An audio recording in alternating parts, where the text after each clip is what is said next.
A fazenda do coronel Lourenço Vidal se estendia até onde a vista alcançava.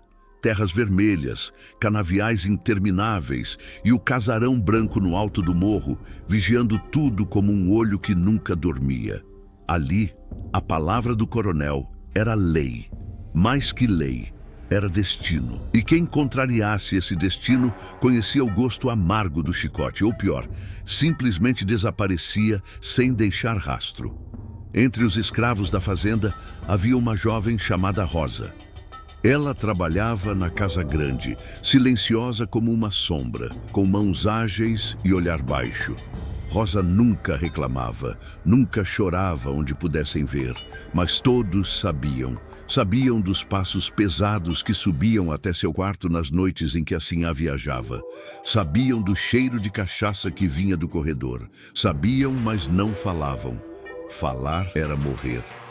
Quando Rosa deu à luz um menino de pele clara demais, olhos claros demais, o silêncio da fazenda ficou ainda mais pesado. O bebê chorava nos braços dela, enquanto as outras escravas desviavam o olhar, com medo de que seus próprios olhos dissessem o que suas bocas não podiam.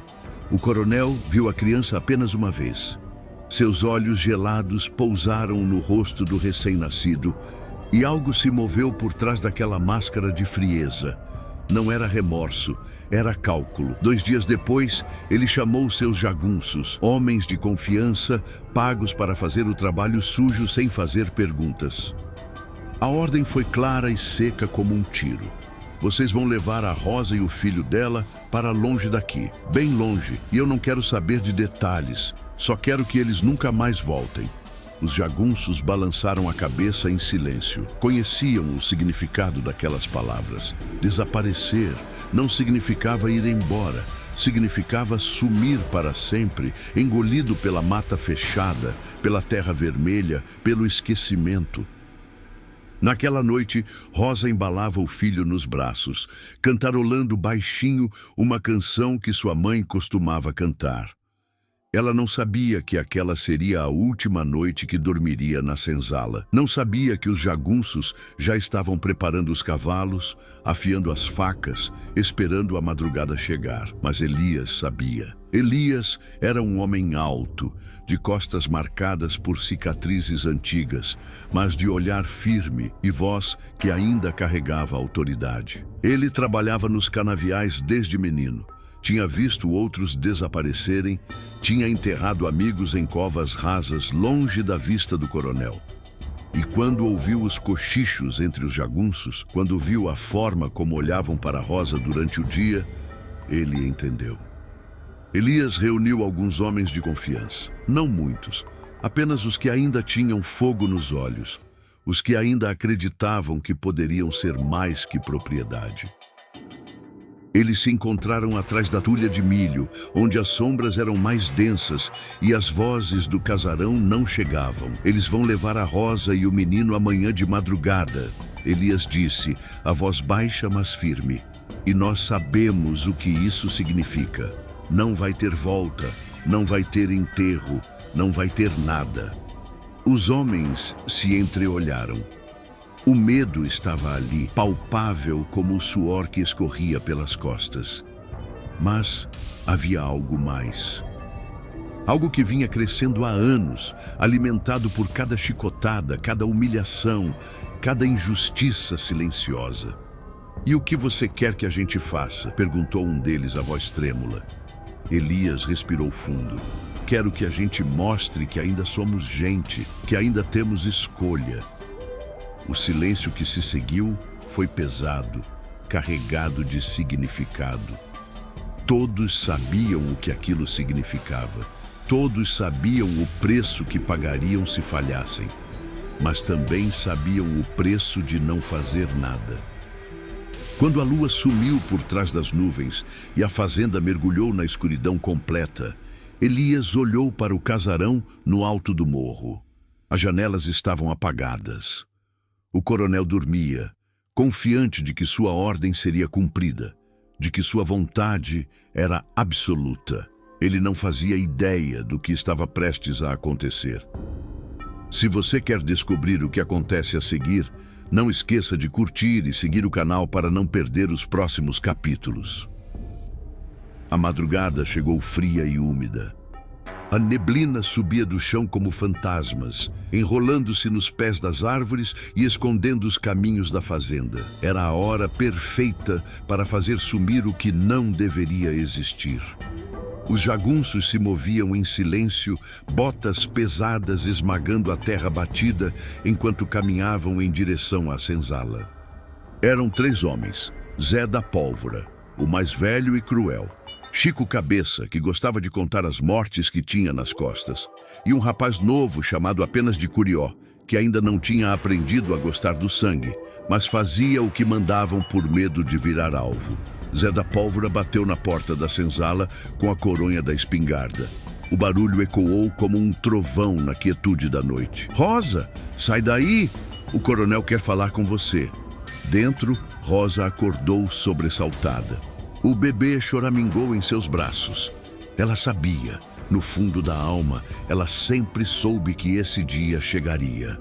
Apertou o filho contra o peito e levantou-se, as pernas tremendo, mas a cabeça erguida. Quando abriu a porta, os 3 jagunços a esperavam.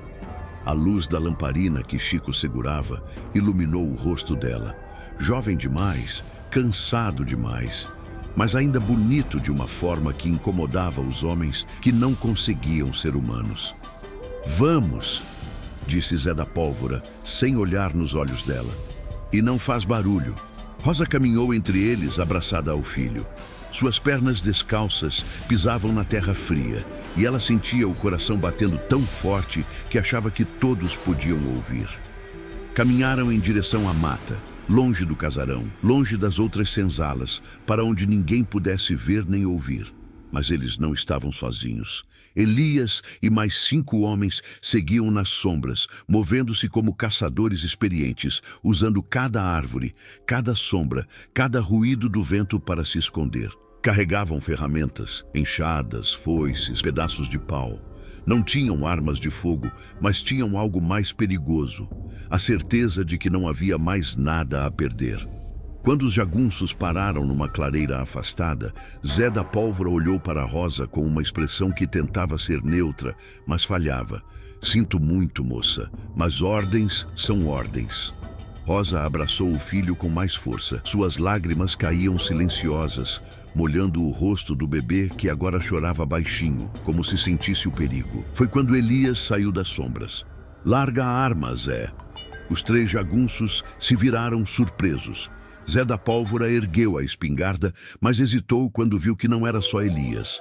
Eram 6 homens, todos armados com o que tinham, todos com olhares que não recuavam mais. "Vocês estão loucos?" Zé rosnou. "Sabem o que o coronel vai fazer com vocês?" "Já sei o que ele faz conosco todo dia." Elias respondeu, a voz firme como pedra. "Mas hoje ele não vai fazer com ela." Chico Cabeça deu um passo à frente, a mão no cabo da faca. "Tem 6 de vocês e 3 de nós, mas nós temos armas de verdade. Pensem bem." Por um momento, o silêncio foi total. Apenas o vento nas folhas e o choro abafado do bebê. Então, Curió, o mais jovem, baixou a arma. "Eu não vou matar uma mulher com criança no colo", ele disse, a voz tremendo. "Podem fazer o que quiserem comigo, mas eu não faço isso." Zé da Pólvora olhou para ele com raiva, mas viu algo nos olhos do rapaz que o fez hesitar. Depois, olhou para Rosa, para o bebê, para os 6 homens decididos à sua frente. E pela primeira vez em muitos anos, Zé da Pólvora teve medo. "Isso vai dar em sangue", ele disse, recuando lentamente. "Vocês sabem disso, né? O coronel não vai deixar barato." "Então que venha", Elias respondeu. Os 3 jagunços recuaram. Curió já correndo de volta para a fazenda, Chico e Zé seguindo mais devagar, xingando baixo. Sabiam que tinham que contar ao coronel. Sabiam que aquilo era o começo de algo que nenhum deles tinha visto antes. Elias se aproximou de Rosa, que tremia dos pés à cabeça. "Você vai ficar com a gente", ele disse suavemente. "Ninguém mais vai te machucar." Rosa não conseguiu falar, apenas assentiu, as lágrimas caindo livremente agora. Mas enquanto voltavam para a senzala, Elias sabia que aquela noite tinha mudado tudo. Não havia mais volta. A guerra tinha começado. Se essa história está te prendendo, já deixe seu like e acompanhe o canal para não perder nada dessa aventura. O sol ainda não tinha nascido quando Zé da Pólvora bateu na porta do casarão.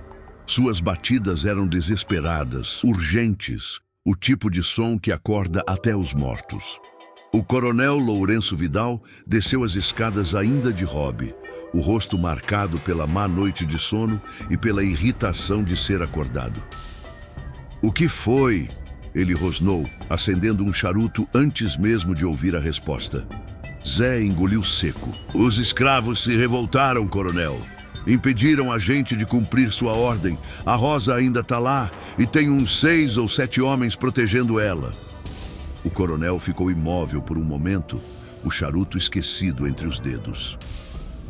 Depois, lentamente, um sorriso frio e cruel se formou em seus lábios. "Se revoltaram", ele repetiu, como se saboreasse as palavras. Depois de tantos anos, finalmente cresceram coragem. Ele caminhou até a janela que dava para os canaviais, para as senzalas distantes, para as terras que considerava suas por direito divino. "Reúna todos os capangas. Todos. Quero 20 homens armados na frente da senzala antes do sol nascer completamente. E quero o Elias. Vivo, de preferência. Quero que ele veja o que acontece quando alguém me desafia." Zé assentiu e saiu correndo. O coronel ficou parado na janela, observando a madrugada dar lugar ao amanhecer. Ele tinha construído aquele império do nada. Tinha domado aquelas terras com ferro e sangue. E agora, alguns escravos achavam que podiam desafiá-lo? Ele quase sentia prazer na ideia de esmagar aquela pequena rebelião. Na senzala, a notícia se espalhava como pólvora.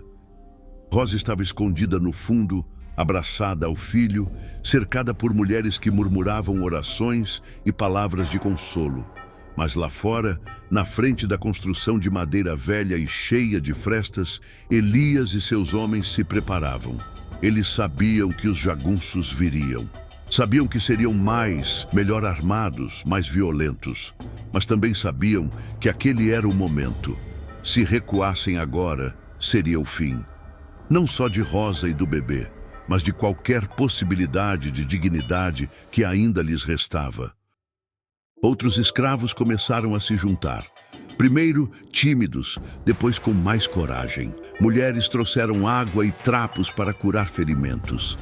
Homens pegaram o que tinham: machados, pedras, correntes quebradas. Não eram guerreiros. Eram apenas pessoas cansadas de ter medo. Quando o sol tocou o horizonte, os jagunços apareceram. 20 homens a cavalo, armados até os dentes, liderados pelo coronel em pessoa.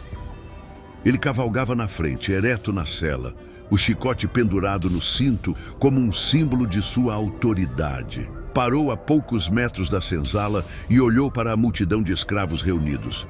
"Elias!" ele gritou, a voz ecoando pela fazenda. "Sei que você está aí. Sai e vamos conversar como homens." Elias deu um passo à frente. Seu coração batia forte, mas suas pernas não tremiam. Olhou para o coronel, para os jagunços armados, para as espingardas apontadas na direção dele e dos seus.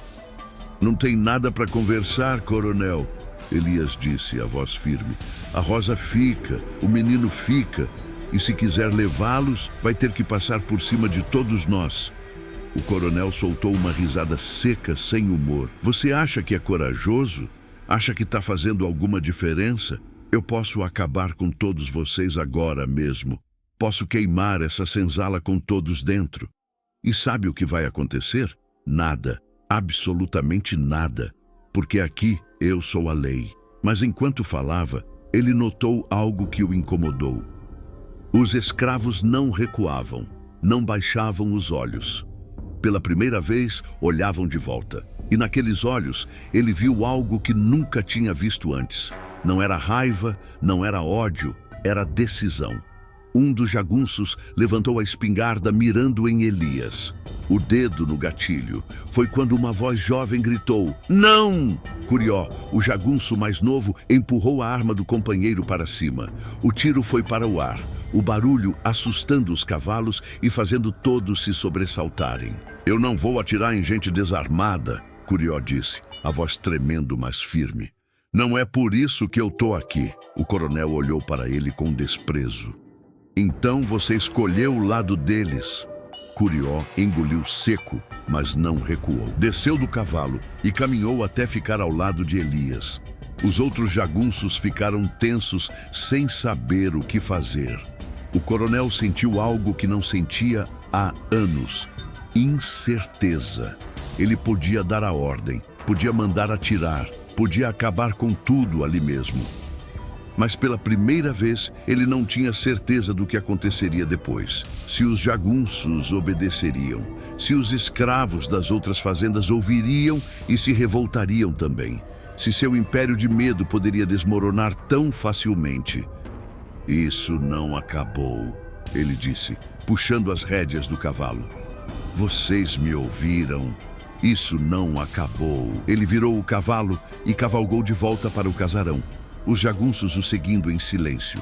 Mas todos sabiam que aquilo era apenas o começo. E se você quer continuar descobrindo o que acontece, siga o canal agora. Cada capítulo traz novas revelações. Os dias que se seguiram foram marcados pela tensão. O coronel não voltou à senzala, mas sua presença era sentida em cada movimento da fazenda. Os capangas vigiavam de longe, anotando rostos, memorizando quem tinha se juntado à revolta. O trabalho nos canaviais continuou, mas agora havia algo diferente no ar.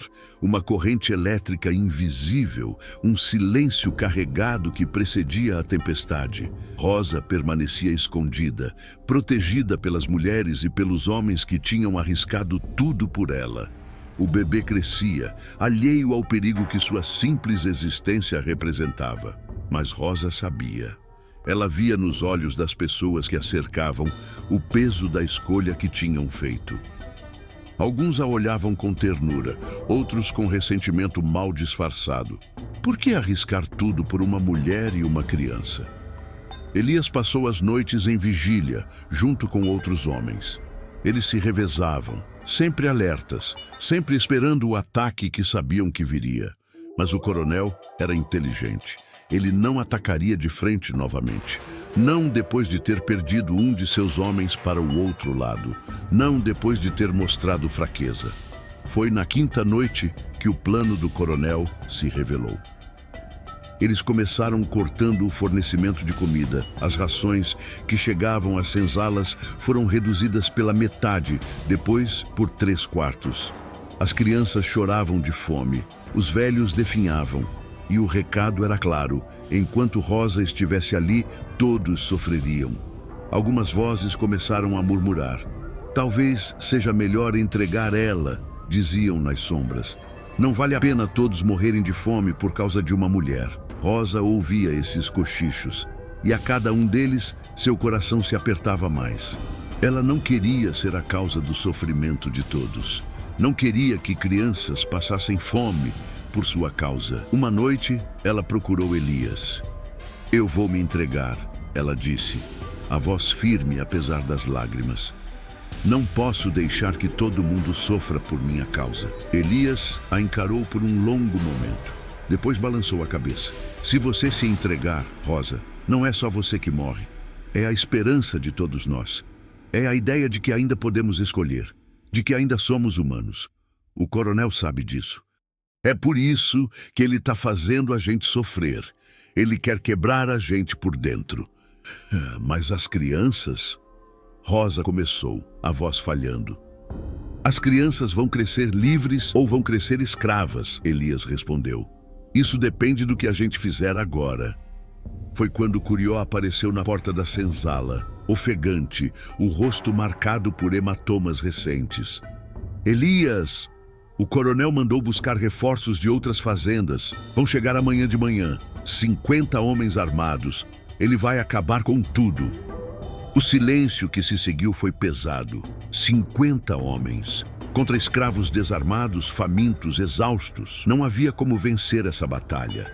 Mas então uma voz se levantou. Era uma mulher velha chamada Tia Benedita, que tinha visto netos nascerem e morrerem naquela fazenda. Se vão nos matar de qualquer jeito, ela disse, a voz fraca, mas firme, então que seja lutando. Pelo menos nossos filhos vão saber que tentamos. Outros começaram a concordar. Homens que tinham pensado em desistir sentiram algo reacender dentro de si. Mulheres pegaram facas de cozinha, pedras, qualquer coisa que pudesse ser usada como arma. Não era muito, mas era tudo que tinham. Elias olhou para aquelas pessoas, seu povo, sua família escolhida, e sentiu um orgulho doloroso apertar seu peito.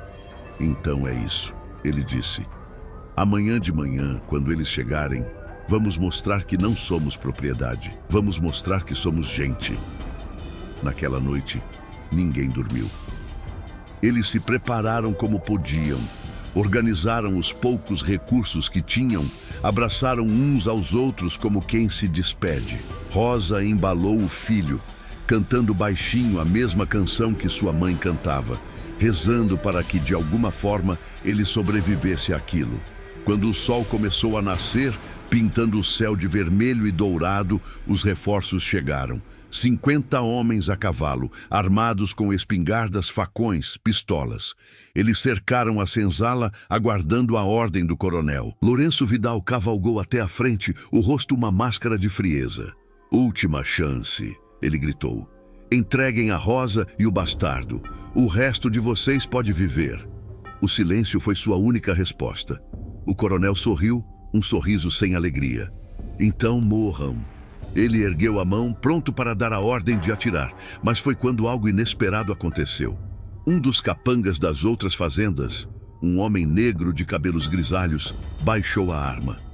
Eu não atiro em irmão, ele disse simplesmente. Outro fez o mesmo, depois outro. Dos 50 homens, 20 baixaram as armas. Alguns eram escravos que tinham sido forçados a vir. Outros eram homens livres que tinham ouvido a história e se recusavam a participar de um massacre. O coronel olhou ao redor, desacreditado. Seu império estava desmoronando diante de seus olhos. E foi quando Elias deu um passo à frente. Acabou, coronel. Você pode nos matar hoje, mas amanhã outras fazendas vão ouvir essa história. E depois de amanhã, outras mais. E um dia não vai ter jagunço suficiente no mundo para segurar o que o senhor começou aqui. Se você está curioso pelo desfecho dessa história, não esqueça de curtir e ativar o sininho do canal para acompanhar o último capítulo. O sol estava alto quando o coronel Lourenço Vidal, pela primeira vez em toda a sua vida, recuou. Ele não deu a ordem de atirar. Não podia. Metade de seus homens tinha baixado as armas, e os que restaram olhavam uns para os outros com incerteza. A autoridade que ele tinha construído durante décadas, baseada no medo e na violência, estava se desintegrando como areia entre os dedos. Isso não vai ficar assim, ele disse, mas sua voz não tinha mais a mesma firmeza. Era a voz de um homem que acabava de perceber que o mundo tinha mudado e ele não tinha acompanhado. Ele puxou as rédeas do cavalo e partiu, deixando para trás os homens confusos, os escravos ainda tensos, mas vitoriosos, e o silêncio pesado de quem tinha acabado de testemunhar o impossível. Nos dias que se seguiram, a notícia se espalhou. De fazenda em fazenda, de senzala em senzala, a história da revolta corria como fogo na mata seca. Rosa, a escrava que o coronel quis fazer desaparecer. Elias, o homem que disse não. O bebê que se tornou símbolo de algo maior que sua existência. A fazenda de Lourenço Vidal nunca mais foi a mesma. Os escravos trabalhavam sim, mas agora com os olhos erguidos. Falavam entre si sem sussurrar. E quando o coronel passava, já não era o medo que viam nele, Era um homem que tinha perdido algo essencial, algo que nenhuma arma ou chicote poderia recuperar, o poder absoluto sobre outras vidas. Rosa criou seu filho longe da casa grande, protegida pelos homens e mulheres que tinham escolhido ficar do seu lado. O menino cresceu ouvindo a história de como nasceu, não como um segredo a ser escondido, mas como o começo de algo maior. Quando completou 7 anos, já sabia ler, ensinado em segredo por Curió, que tinha abandonado a vida de jagunço para se tornar professor clandestino. Elias viveu o suficiente para ver a abolição chegar. Quando as correntes foram oficialmente quebradas, ele tinha cabelos brancos e costas curvadas, mas olhos que ainda brilhavam com a mesma chama que tinha acendido naquela madrugada décadas atrás. Ele morreu em paz, rodeado pelas pessoas que tinha ajudado a libertar. Não pela lei, mas pela coragem de dizer não quando todos diziam que era impossível. O coronel Lourenço Vidal morreu sozinho no casarão que um dia parecera uma fortaleza inexpugnável. Seus filhos tinham ido embora, incapazes de sustentar o império que ele construíra com sangue. A fazenda foi dividida, vendida em partes e eventualmente desapareceu da história oficial. Mas a história não oficial, aquela contada em rodas de fogueira, em senzalas transformadas em casas, em reuniões de famílias que um dia foram propriedade, essa história continuou viva. Hoje, se você visitar aquela região do Brasil colonial, já não encontrará a fazenda do coronel. O casarão desmoronou há muito tempo. Os canaviais deram lugar a outras plantações, outras histórias, outras vidas. Mas se você souber onde procurar, se conversar com os descendentes das pessoas que viveram aqueles dias, você ouvirá a história. A história de Rosa e seu filho, de Elias e sua coragem, de Curió e sua escolha, de homens e mulheres que por um momento recusaram-se a ser menos que humanos. E talvez você entenda que liberdade nunca é dada. É tomada, um ato de coragem de cada vez, um não de cada vez, uma escolha de cada vez. O legado da fazenda do coronel não foi seu império. Foi a revolta que ele causou ao tentar apagar uma vida. Foi a prova de que mesmo nos momentos mais escuros, quando tudo parece perdido, ainda existe a possibilidade de dizer não. E às vezes, esse único não é o suficiente para mudar o mundo. Se essa história te emocionou, deixe seu like e siga o canal para mais histórias incríveis do interior, mistérios e segredos escondidos que só aqui você encontra.